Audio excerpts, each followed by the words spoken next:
Hello, traders. FX Pip Collector here. Today is Monday, January 6th, and I'm going to be covering some of the popular Forex pairs in this video. Don't forget to check out my website, fxpipcollector.com, if you'd like to get access to my daily forecasts, the members only channels on Discord, my swing trade setups, and the included trading course.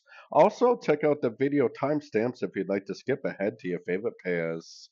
So we're going to start off on the euro dollar. We're going to work our way down through the dollar pairs, including gold, cover a couple of yen pairs, and go from there. So anyways, on the euro dollar, not really a whole lot has changed over the holidays. I still think that we are very likely in a wave C. I still think that this is an expanding flat. I think it's still three waves of A. I still think it's three waves of B. And I still think we're in a wave C. The target for an expanding flat is normally the 161, 178 Fibonacci extension, so we are getting pretty close to the target for this. But as you can see, if you zoom in a little bit, we definitely do not have a break to the upside yet. And most of the dollar pairs actually look like they may have a little bit more downside potential. Doesn't mean that we may not get a decent pullback, but it does look to me like there's more downside potential ahead. So if we go down to the sort of time frames, like the 1 hour time frame, I personally am definitely looking for shorts unless we break this structure level up here. If we break this structure level with momentum and hold above it, then I definitely will switch up and look for longs.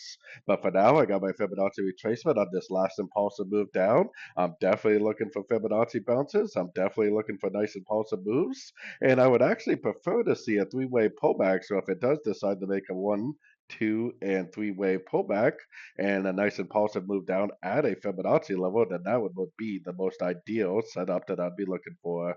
So moving on to the pound dollar, most of the dollar pairs are pretty similar for the most part.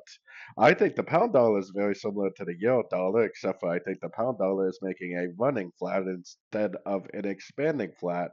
I still think this is 1, 2, 3 waves. I still think this is 1, 2, 3 waves. And I think this is 5 waves of a running flat. The difference is a running flat would normally make a higher low than the low of wave A. So we're watching our Fibonacci retracement and our Fibonacci extension levels very closely for a possible break to the upside at a Fibonacci level. Which, if you zoom back in, we definitely do not have a break to the upside yet, so the trend is definitely still down. Taking it down to the 1 hour time frame, as I would say about the euro dollar, I definitely am still looking for shorts unless it breaks this structure right here with momentum and holds above that structure right there. I'm definitely looking for shorts in a downtrend. I got my Fibonacci retracement on the last impulsive move down. I would like to see three waves up. So if this does make an A, a B, and a C correction, up to a Fibonacci retracement level with a nice engulfing move to the downside, that definitely would be the most ideal setup that I would be waiting for another sorting opportunity, potentially for the continuation of the downtrend. So moving on to the Aussie dollar, as you can see, the Aussie dollar has been a very strong pair to the downside, and we are closing well below the 88% Fibonacci retracement of this last push up. Normally, when price closes below the 88%, it will end up going down and taking out the low. So even though I think there is a good chance we may get a little bit of a pullback, I think that it will end up eventually going down and taking out the low of the previous impulsive move up when you zoomed out on the daily or on the weekly, monthly time frames. So keeping all that in mind, our structure level is much closer on this pair. As you can see, the last structure for me is right here. If it breaks and holds above this structure, I think you can justify looking for longs, no problem. If it does not break and hold above this structure, but instead makes a lower high and like a nice engulfing move to the downside, then I definitely still would be looking for shorts. The trend is your friend, and like I was explaining on the daily, most of the time when you close below the 88%, you do end up closing below the 100% also. So let's continue on. The Kiwi dollar is basically the same as the Aussie dollar, so I normally don't cover that. Moving on to the US dollar CAD. US dollar CAD has been a very strong move to the upside, as you can see. I personally still think if you zoom out far enough or you go up to a higher time frame, I still think that there's a good chance that this is a WXY. I still think this is three ways of W. I still think this is three ways of X. And I still think that eventually we're going to make three ways of Y or potentially 5 waves of C if it's actually more like a flat pattern. So keep that in mind. But the important thing to know is that the trend is up. and there is no signs at all that the trend is not still up. Even if it does break this structure right here, I still wouldn't consider the trend down because this could just be another ABC crescent to the uptrend. And just like the other pairs, normally when you pass the 88%, normally it will go up and take out the 100%. So keeping that in mind, taking it down to about the 1 hour time frame. The 1 hour time frame, I have my Fibonacci retracement on the last impulsive move up since the last end of a crescent. If it does continue down and break this structure way down here, then I definitely would turn into a seller. Otherwise, I'm waiting patiently for longs. Now, we did have a holiday, and that could be possibly why this is so overlapping, but to me, this looks extremely overlapping. Like this is potentially like a wave B already, and this is potentially a wave A. If that's true, then yes, it may continue down more, maybe grab one of these lower Fibonacci levels, but I think there's a good chance it could already be a wave C. So definitely keep an eye on your fib levels for an impulsive move up and maybe another entry to go long for the continuation of this uptrend.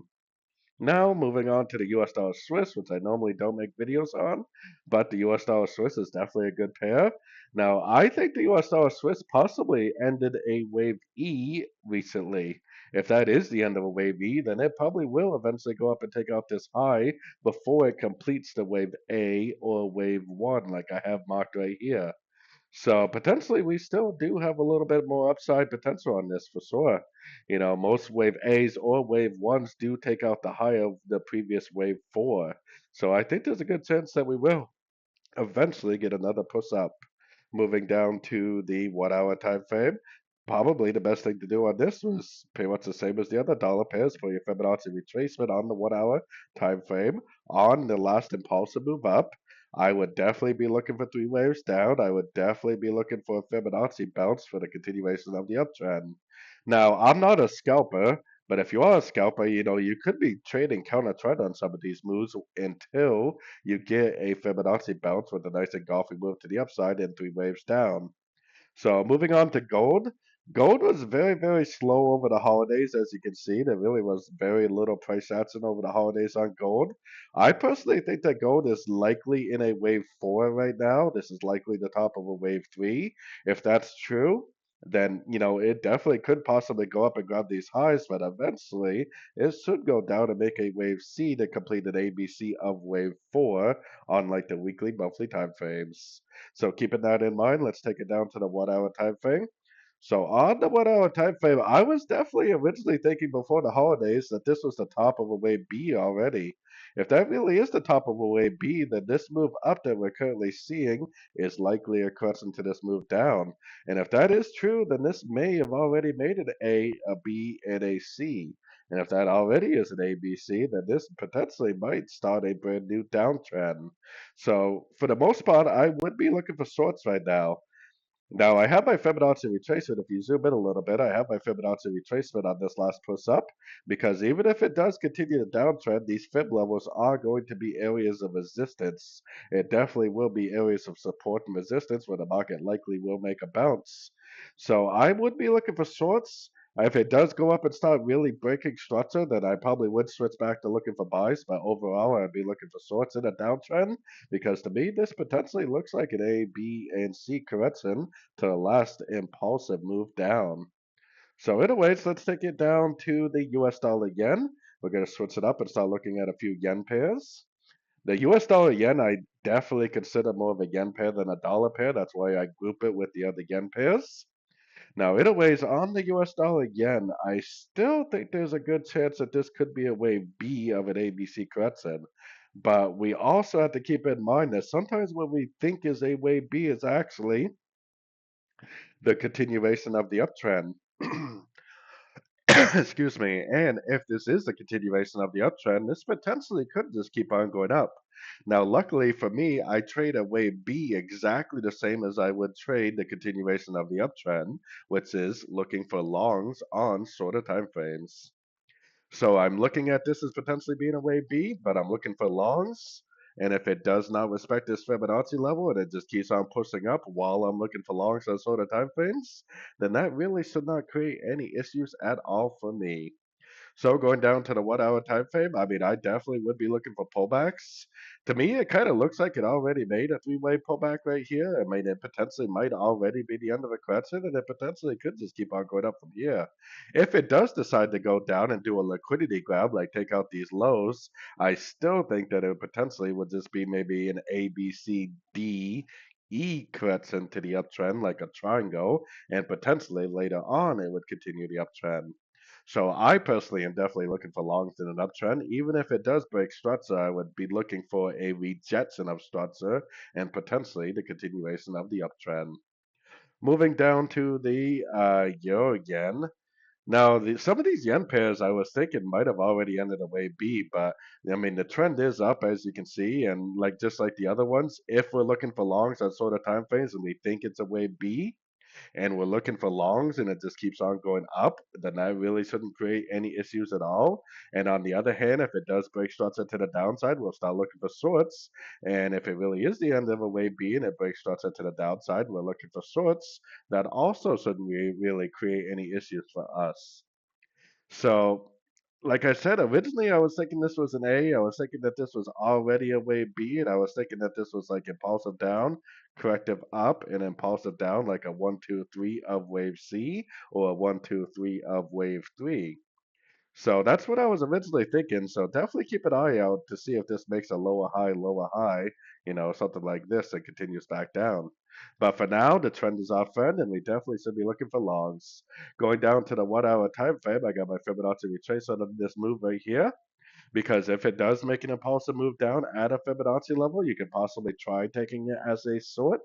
But if you do go short, just keep in mind that the higher time frame trend is up, which means that if you do go short, the move down could end up being a correction to this move up, and you could get a higher low and another push to the upside. So definitely be aware that even if it does go down, even if you do get a Fibonacci bounce, the move down very likely could just be a correction to the last impulsive move up. So moving on to the pound yen.